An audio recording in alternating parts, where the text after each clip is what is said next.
Welcome back to Tiny Grimes Games, and I'm here with another Star Wars Destiny video. And today I want to talk about one card in particular, one heroic character, and that is Poe Dameron.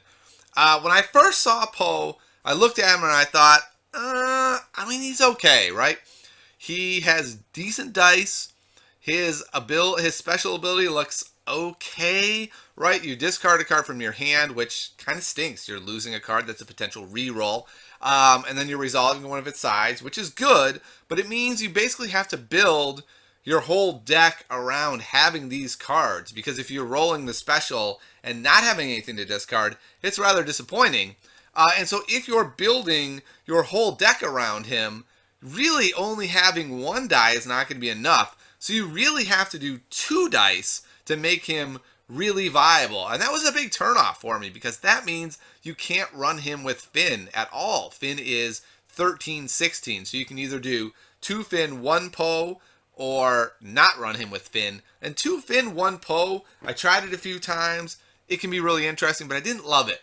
But what I realized is that you can run him with 2 dice Rey, which I think is really strong. And I'll get into that in a little bit. But basically, I think with Poe, what you want to do is engage him fully and run the elite version so you're getting 2 dice. Let's go ahead and look at his dice.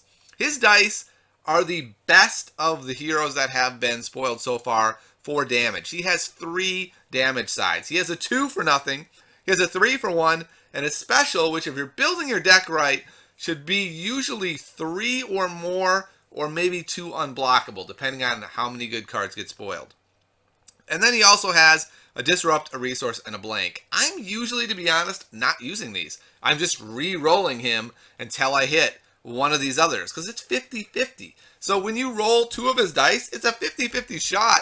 You're hitting huge amounts of damage. I mean, it's very likely you're going to hit something like 5 as almost an average, especially if you do any re-roll. So he has this incredible damage output, and his sides are just insane. And he has 12 health. The dude lives quite a long time. So let's take a look at how we're going to use him. So for me, one of the big drawbacks when I first saw Poe was, okay, yeah, his special is great and all, but all they have to do is re-roll it or remove it or something, and that special becomes mitigated. And this is especially the case if you're running him with Finn, and this was especially before this new card was spoiled, Hit and Run. But if you run him with Rey, you actually have 4 cards in your deck that make it so that he gets to roll and then take another action, which can be resolve a special. So for instance, if you put the Holdout Blaster on Rey, that'll go ahead and let her take her ability, which is, get an action after an upgrade. This is an upgrade. It's also ambush, so it's another action. So basically what you do, you put this on Rey, you roll Poe, you resolve the special. Same thing with Hit and Run. For the low cost of 0 resources, you get to roll Poe and then take an action after that. This is incredibly powerful, and to me, it's what makes Poe so good. It's not that his dice are solid, it's that you have 4 methods in your deck of resolving his dice before something happens to them. So even if you don't roll a special, if you have roll one of his damage sides, get a blank with the other one, and then your upgrade is 2 more damage, you can roll and resolve, say, 4 damage reliably without anything happening to you. And that's the low side. I mean, if you have an upgrade or 2 on him, you can easily resolve, 8, 9, 10 in one shot. And it becomes incredibly powerful when you can string this together. So the next question is, if his special is so cool and lets you resolve stuff, what is it that's so good that you should be pairing with him? So just in red alone so far for the heroes, we have a couple of decent choices. The blaster rifle is okay. It's basically 2 unblockable damage. That's not amazing, but it's a really good card to have in your deck anyway. It's just a good card to put on Poe, and so it becomes highly flexible. You're maybe discarding it to a special, maybe you're just putting it on Poe. Either one works. Black 1, I'm a little bit more hesitant to use it. I don't really like Black 1 that much. I feel like 4 is too much to pay for it. You can get 3 damage off of using it, resolving the special. Maybe you get super greedy and you do its special, deal a damage, and then re-roll it into the pool and maybe get 4. I'd probably just take the 3 myself.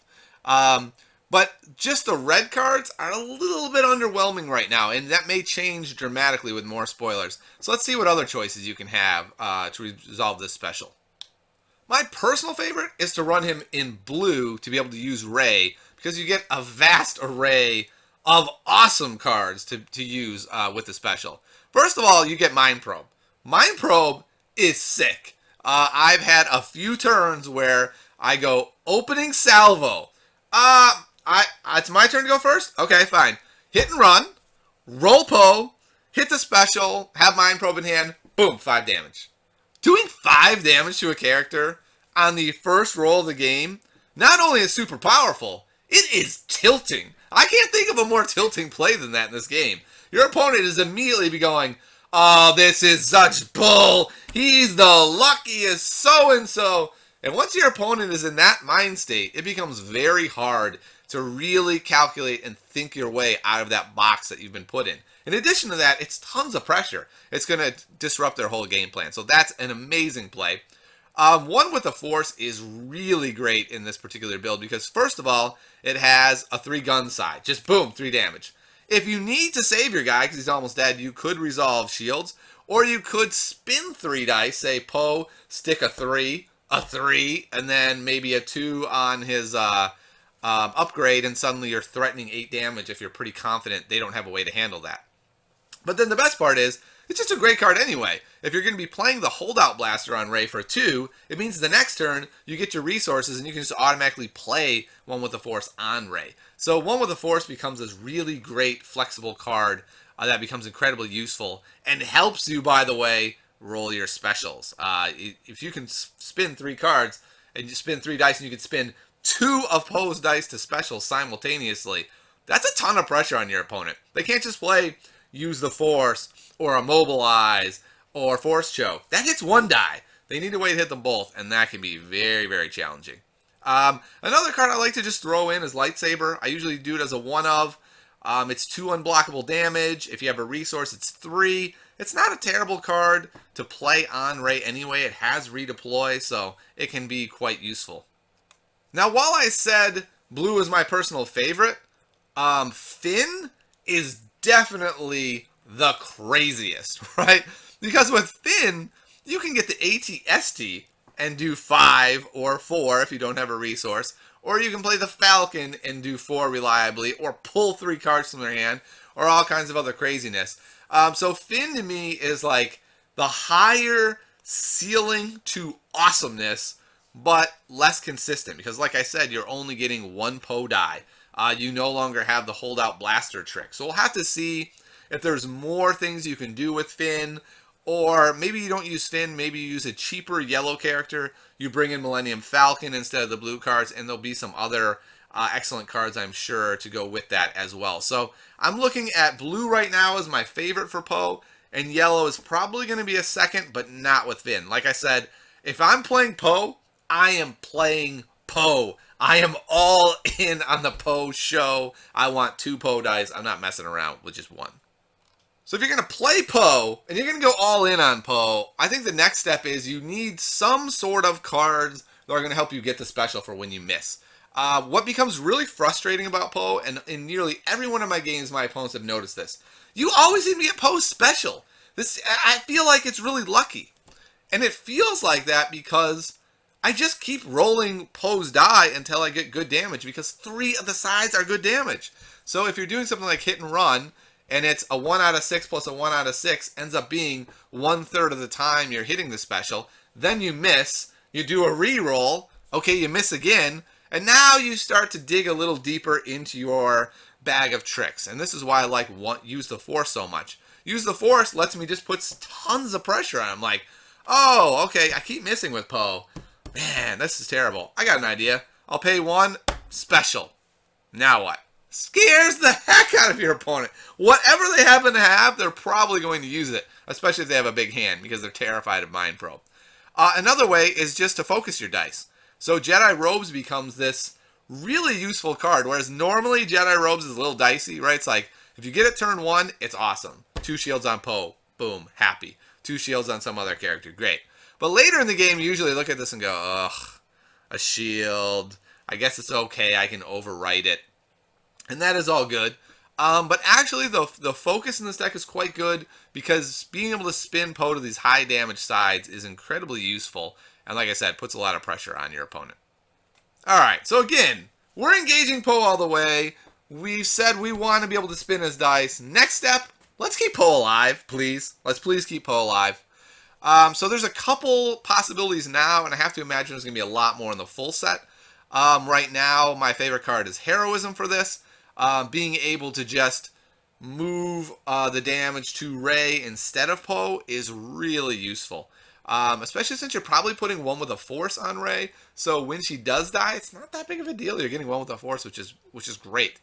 I play Take Cover right now in my Poe decks just to keep him alive.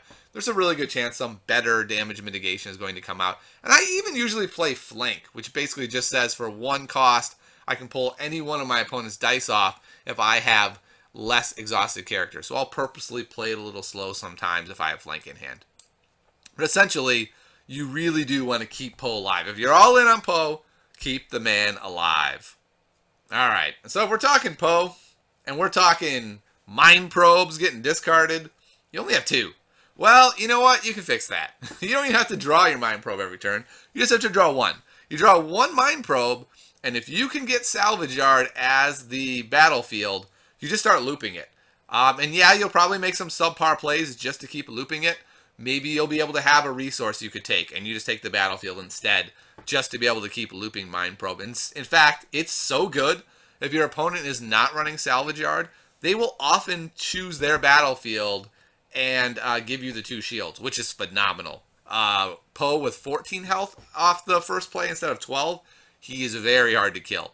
But this Salvage Yard ends up being really powerful. So far, that what we've seen, battlefields are kind of, they're helpful. They're kind of helpful to both players. Salvage Yard and Poe are one of these unique combos that really spikes in value with Poe. Like, it's probably helpful for your opponent. Oh, they can go get their Holocron if you happen to pull it out with Hit and Run. That's useful. But getting Mind Probe looping turn after turn after turn with Poe, that goes way beyond useful. That goes into craziness territory. So I would say this right now, at least, out of what's been spoiled, this is a really, really great battlefield to play. There's been rumors that there's some sort of special battlefield where when you claim the battlefield, you get to resolve a special on your guy. If that's out there, I think that's probably going to be even better for Poe. Just being able to, like, whiffed. Oh, man, I'll just save this Mind Probe and claim the battlefield and kill you that way. That could be good as well. Obviously, Mind Probe won't be as great in that spot because it would be at the end of the turn. They'll probably have less cards in hand. But the point is, being able to do 3-4 damage at the end of the turn could be really, really scary. Especially if you've already gone ahead and resolved a couple specials and then you somehow be able to get to do another one off claiming the battlefield. That could be great. Alright, so the bottom line is, I think Poe Dameron is one of the hero's best characters. He's a little bit expensive, so he really is going to limit what you're going to be able to do with him. You're probably not going to be able to run him as the elite with 2 other characters, at least not for now. I have a hard time believing there's going to be a 6 cost character. If there is, though, that could be really good. But his damage output is through the roof. I encourage you to play him in his elite form and take a look for yourself. That is a lot of damage that you're doing. I mean, it's crazy. It really is crazy. Your opponents are going to be angry. They're going to tell you how lucky you are that you always roll his damage, even if you roll blanks all over the place, because it doesn't matter. You just re-roll, and it's 50-50. You should be hitting the second time damage, and you usually do. So I hope you enjoy him, and I'm looking forward to seeing what else comes out that we can use with our buddy Poe Dameron, and I'll see you next time on Tiny Grimes Games.